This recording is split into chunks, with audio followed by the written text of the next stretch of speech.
সংখ্যা সেইখানে বেশি হবে। আপনারা ভেবে নেবেন আল্লাহ তাআলার গজব অতি তাড়াতাড়ি আসবে, তাড়াতাড়ি। আর আল্লাহ তাআলার গজব আসলে ঈমানদার বেঈমান কোনো কথা নাই, সবার উপরটাই যাবে। কারণ হযরত মুসা আলাইহিস সালাম আল্লাহ পাককে বলতেছে যে আল্লাহ আযাব দিবা তো কাফেরদেরকে দাও, বেঈমানদের কাছে দাও, আমাদের দাও কেন, ঈমানদারদেরকে দাও কেন? তো এই কথা বলতে বলতে মুসা আলাইহিস সালাম গাছের উপরে ঘুমিয়ে গেছে। তো হঠাৎ করে কয়েকটা পিপিলিকা এসে পায়ের মধ্যে কামড় দিছে। দুইটা পিপিলিকা এমন জোরে কামড় দিছে তার পায়ে ব্যথা লাগছে। তো উইটা এরা মুসা সিনারিত এমন রাগী নবী সব কয়টা পিপিলিকা পাড়ায় মেরে ফেলেছে। এখন আল্লাহ বলেছে মুসা তুমি এটা কি করলা? কই কে আমরা? কই কামড় দিছে কয়টা? কই দুইটা। কই মারছো কই? কই সত্যি। কই কে? কই আল্লাহ কেমনে মারছো? কোনটায় কামড় দিছে? কই হ্যাঁ আমি যখন গজব দেওয়া শুরু করি ঈমানদার বেঈমান বাঁচার কোনো টাইম নাই, সবাই। এখন আমাদের কারণে যদি, আমাদের ছেলে মেয়েদের কারণে যদি আমাদের ঈমানদারের সমস্যা হয় তাহলে একটা বিপদ আছে না নাই? এইগুলো সাইজ করবেন দূরে দূরে, কথা না শুনলে ব্যাগ দিবেন, কোনো কথা না লাঠি। কারণ মানুষ দেখবেন যে গরম গরম ভাষণ দেয়, অনেক বড় বড় কথা বলে, রাজনীতি নিয়ে, সরকার নিয়ে, এমপি নিয়ে, মন্ত্রী নিয়ে অনেক বড় কথা বলে না। যখন দেখবেন পুলিশ এসে ডান্ডা নিয়ে ঠান্ডা কথা, এখন ঠিক না? তো দুনিয়ার সিস্টেম যদি এটা হয়ে থাকে, আখিরাতের রাস্তা তুমি হারিয়ে যাইতেছ, তোমাকে পিটাইয়া রাস্তায় আনবে। কারণ পিটানি ছাড়া রাস্তায় আনবে না। কারণ এদের ভিতরে ইহুদি খ্রিস্টানদের জাল এমন ভাবে আক্রমণ করেছে যে তাদের বেরিয়ে আসতে কষ্ট হচ্ছে। আর আপনারা কি করবেন? তাদেরকে সুবিধা করে দিবেন, পিটাইয়া জাল ছাড়াই দিবেন। রাজি আছি মুসলমান? ঘুমাইছে, আলোচনা তো রয়েছে। আপনারা এখন যদি ঘুমায়েন তাহলে তা চলবে না। একটা তাকবীর দেন, নারে তাকবীর, আল্লাহু আকবার, নারে তাকবীর, আল্লাহু আকবার। আল কোরআনের আলো সংসদে জালো, আল হাদিসের আলো সংসদে জালো, বিশ্ব নবীর দুশমনেরা হুঁশিয়ার শব্দ, নবীজির দুশমনেরা হুঁশিয়ার শব্দ, নারে তাকবীর, আল্লাহু আকবার। এখন আমি যে আলোচনাটা আপনাদের মাঝে করব, আলোচনা করার আগে কিছু কথা না বললে আপনারা আলোচনা করবেন না। তো আমি আপনাদের মাঝে যে বিষয়টা নিয়ে আলোচনা করব, আগে তার ভূমিকা জানা দেব। আমাদের ইমামে আজম আবু হানিফা রাহমাতুল্লাহি আলাইহি জীবন থেকে নিয়ে আমি আমার আলোচনা চলে যাব ইনশাআল্লাহ। তো ইমামে আজম আবু হানিফা অনেক কম করে শীতের মধ্যে ঘুমাইতেছিলেন। তখন রাত্রি অর্ধেক, এইরকম মাঝরাত্রি। তো একজন লোক দরজার মধ্যে এসে এইভাবে টোকা দিছে। তখন ইমামে আজম নেপের তল থেকে বের হইয়া, খেলার তল থেকে বের হইয়া দরজাটা খুলে সালাম দিছে, আসসালামু আলাইকুম ভাই। কে বলতেছে? আমার একটা প্রশ্ন ছিল। হ্যাঁ, আপনার কি প্রশ্ন আমার কাছে বলেন? আমি তো কি যেন বলবো ভুলে গেছি। ভালো করে এদিকে খেলেন, পিছন দিকে। ইমামে আজম আবু হানিফা রাহমাতুল্লাহি আলাইহি রাতের বেলা ঘুমাইতেছিলেন। এমন সময় একজন দরজার মধ্যে এসে টোকা দিছে। দরজার মধ্যে টোকা দিয়ে বলতেছে, আমি আপনার কাছে একটা প্রশ্ন করতে চাই, আমি আপনার কাছে একটা প্রশ্ন করতে চাই। বলে হ্যাঁ করেন। আমি কি প্রশ্ন করব? আমি তো ভুলে গেলাম। কি প্রশ্ন করব? আমি তো ভুলে গেলাম। ওই লোকটা চলে গেল। দ্বিতীয়বার আবার আয়েশা ডাক দিছে, আবার আয়েশা টোকা দিছে দরজার মধ্যে। তখন আবার উঠা আবার দরজা খুলে সালাম দিয়ে বলতেছে, ভাই কিছু বলবেন নাকি? বলে হ্যাঁ আমি তো বলতে চাই। বলে বলেন আপনি কি বলবেন? বলে আমি তো ভুলে গেলাম, কি বলবো আমি বুঝতে পারতেছি না। হঠাৎ করে তিনি আবারও চলে গেলেন। ঠিক আছে, তিনি আবারও চলে গেলেন। চলে যাওয়ার ঠিক আছে, বিশেষ করে যারা চলে যাইতেছে ও পিছন দিয়ে অনেক মানুষ চলে গেছে, কিন্তু তো যারা চলে যাইতেছে তারা কিন্তু খিচুড়ি পাবে না। কি পাবে না? খিচুড়ি পাবে না। আরে মিয়া রহমত তো রয়ে গেছে, রহমত লইয়া যাইবেন, থুইয়া যাইবেন কে? কথা কোন ঠিক কিনা? তো পিছনের বাবাজিরা একটু আগাইয়া জইমা বসে। আলোচনা আমি বেশি করবো না, আমি বেশি করিও না। তো আমি যেটা বুঝাইতে চাইছি এটা শুধু বুঝাইয়াই আমি ছেড়ে দেবো ইনশাআল্লাহ। কিছুটা হয়ে যাবে, সমস্যা নাই, ওটা চিন্তা করেন না। আপনারা কি বলেন? এমনিতে দাওয়াত দিছেন 3 তারিখে, ওয়াজ করতেছে আজকে 4 তারিখ, অথচ 4 তারিখে মাহফিল আমার মামিসি বয়ান করা হয়। তো আপনারা দাওয়াত দিলেন 3 তারিখ, ওয়াজ দিলেন 4 তারিখ, তারপরে আপনাদের কিছু বলি নাই। তো তারপরে যদি রাগ করে চলে যান, এটা তো আমিও রাগ করে চলে যাই, আপনারা কেমন করবেন? কথা কন।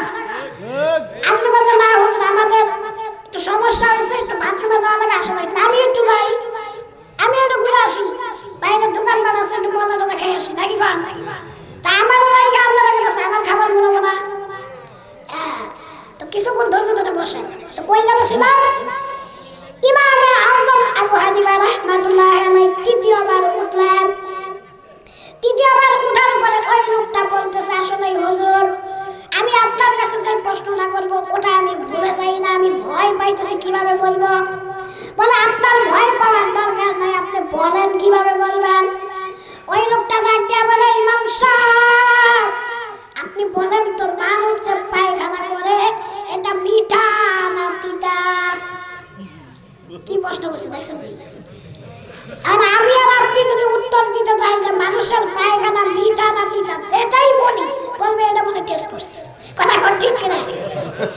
কিন্তু না না না, ইমামে আজম এমন জ্ঞানী মানুষ ছিলেন, তিনি এমন কোনো উত্তর দিলেন না। তিনি তো এমন একটা উত্তর দিলেন, তিনার উত্তরের সাথে আমি আবু বকর সিদ্দিক রাদিয়াল্লাহু তাআলা নূর মিল পাইছি। সুবহানাল্লাহ। আবু বকর সিদ্দিক রাদিয়াল্লাহু তাআলা কেমন ছিলেন একটু জানা দরকার আছে না নাই? আবু বকর সিদ্দিক একদিন নামাজে দাঁড়াইছে, এমন সময় কিছু কাফের এসে জিজ্ঞাসা করে, আবু বকর কিছু প্রশ্ন ছিল, বলতেছে কিছু প্রশ্ন ছিল, বলে বলেন ভাই আপনি বলেন তো আল্লাহ তাআলা যে সৃষ্টি করছে এই সৃষ্টিগুলোর মধ্যে কোন কোন জিনিস ডিম পারে আর কোন কোন জিনিস বাচ্চা দেয়? আর আমি আর আপনি যদি এক এক এক এক করে বলতে যাই, নামাজের টাইম থাকবো, সারাদিন লাগবে। মূল কাফেরের মূল টার্গেট ছিল যে আবু বকরের নামাজের সময়টা নষ্ট করা। কিন্তু আবু বকর এমন একটা উত্তর দিলেন, তিনি বললেন যেই প্রাণীর গায়ে পশম আছে ওই প্রাণীটা বাচ্চা দেয়, আর যেই প্রাণীর গায়ে পশম নাই ভয় আছে ওই প্রাণীটা ডিম দেয়। এখন তুমি খুঁজো কেন? ঠিক কিনা? এখন ইমামে আবু হানিফা কি উত্তর দিলেন? তিনি উত্তর দিলেন, দেখো ভাই, যেই পায়খানার উপরে মাছি বসে ওই পায়খানাটা হলো মিঠা, আর যেই পায়খানার উপরে মাছি বসে না ওইটা হলো তিতা। তোমার যদি সন্দেহ থাকে তুমি টেস্ট করো। কথা কোন ঠিক কিনা? তোমার যদি সন্দেহ থাকে তুমি টেস্ট করো। এই ইমামে আজম আবু হানিফা যখন ছোট ছিলেন, মাদ্রাসায় লেখাপড়া করেন, তখন তিনার নাম ছিল লুকমান বিন সাবেত। এই লুকমান বিন সাবেত তিনি যখন যেই মাদ্রাসায় লেখাপড়া করে ওই মাদ্রাসায় এক মুরব্বী আধা বয়সী এক লোক তার বিবির সাথে রাত্রের বেলায় গল্প করতেছে। বলবেন হুজুর এটা তো ভালো কথা, মজার খবর একটু পরে আছে। তো বিবির সাথে গল্প করতে করতে এক পর্যায়ে বলছে যে আকাশের চাঁদ তোমার, আকাশের চাঁদটা চাইতে তুমি সুন্দর। কি বলছে? আকাশের চাঁদের চাইতে তুমি সুন্দর, তোমাকে আল্লাহ সর্বোত্তম করে বানাইছে। আর গ্রামের মহিলা বুঝেন নাই তো, আমাদের পাম দিও না, আমাদের পাম দিও না, পামে কোনো কাজ হবে না। তাই পাম দিতেছি না যদি আমি এটা প্রমাণ না করতে পারি যে আকাশের চাঁদের চাইতে তুমি সুন্দর, তুমি তালাক। এইবার গ্রামের মহিলা তো কোরআন হাদিস তো জানে না, ঘরের মধ্যে যাইয়া সুন্দর করে শিক্ষা দিচ্ছে। এর বাইরে থেকে লাগে, কি গো কি হইলো, দরজা খোলো না কেন, কি হইলো? কই তোমার সাথে আমার আর ঘর সংসার করা এমনকি দেখা করাও চাইছ নাই। কই কে? কই তুমি যে কথা কইছো আকাশের চাঁদ আমার চাইতে সুন্দর, এটা কখনো সম্ভব না, অতএব আমি তালাক। এখন তালাক, ঠিক না? এখন মুরব্বী মানুষ মাসলার দরকার আছে তো না? মাসলার দরকার আছে না? আচ্ছা আপনারা যারা এখন মুরব্বী আছেন আপনাদেরকে যদি বলি বউ তালাক দিতে তাই কি দিবে? এত বছর ঘর সংসার করবেন দরকার পরে তালাক দিয়ে আবার বিয়ে করবে। কথা ঠিক কি না? আবার আমি দেখছি নিজে অনেক মুরব্বী আছে বলেছিল তালাক দিয়া বানায়, সুখের তালে রাগের সময় তালাক দিয়া বানায়, এবার হুজুরকে বাসে বাসে করে হুজুর বিয়াটা পড়াই দেন। আছে না? আর হুজুরের কায়দা মতো সুযোগ খুঁজা ওই আগে হিল্লা দিতে হইব পরে আপনি পারবেন। অনেক লোকে হিল্লা বিয়া করে আবার বন্ধু মুখে আছে না নাই? আমার তালাক দিতে চাইেন না, বউ হারাবেন। তো ওই লোকটা ওই মাদ্রাসায় গেছে যেই মাদ্রাসায় ইমামে আজম আবু হানিফা লেখাপড়া করে। যাইয়া পড়া মুফতি সাহেব মাদ্রাসার মুহতামিম সাহেবের কাছে যায় বলে হুজুর কালকে রাতে এই এই এই এই ঘটনা হয়েছে, কোন আমাদের পাই কি মাসলা দেন। আচ্ছা আপনার বউ কি অনেক সুন্দর? কয় না। আপনার বউ কি এই গ্রামের সব মহিলা চাইতে ফর্সা? কয় না। তাহলে বউ গেছে। তাহলে বউ কি গেছে? আকাশে 7 বছর সুন্দর ফুটফুলা আর ওই বউ হলো কালা, তারপরে কোনো গুণও নাই, তাহলে বউ থাকে কেমনে? হুজুর চিন্তা করছে বউ থাকে কেমনে? এখন মুরব্বী মাদ্রাসার বারান্দায় বসে বসে কাঁদতেছে যে বুড়া বয়সে বউ হারাই না, এখন উপায় কি? তো হঠাৎ করে ইমাম আজম আবু হানিফা রাস্তা দিয়ে আসতেছে। তো আয়েশা বলে মাদ্রাসার বারান্দায় যদি কোনো লোক কাঁদে আমরা ছাত্ররা জিগাই কিনা যে ভাই আপনার কি হয়েছে বা টাকা লাগবে কোনো সমস্যা আমাকে বলেন, আমি পূরণ করে দেবো, ঠিক না? তো এই ইমাম আজম আবু হানিফা জিজ্ঞাসা করে যায় চাচা আপনার কি হয়েছে, আপনি কাঁদেন কেন? আপনাকে কেউ মারছে? কয় না। কয় তাহলে আপনার কি ব্যবসায় লস খাইছে? কয় না। কয় তাহলে কি হয়েছে? কয় আর দুঃখের কথা কি বলবো বাবা, কালকে রাতে তোমার শাশুড়ির সাথে এই এই ঘটনা ঘটলো আর আমি রাগের মাথায় বইলা ফেলছি। এখন আমি বইলা ফেলছি যে তুমি তালাক, এখন তোমার হুজুরের কাছে মাসলা নিতে এলাম, তোমার হুজুর বলছে যে তালাক হয়ে গেছে। এখন আমি কি বলবো? কিছুক্ষণ চুপ করা থাইগা চিন্তা করে দেখলেন যে না, বউ তো তালাক হয় না।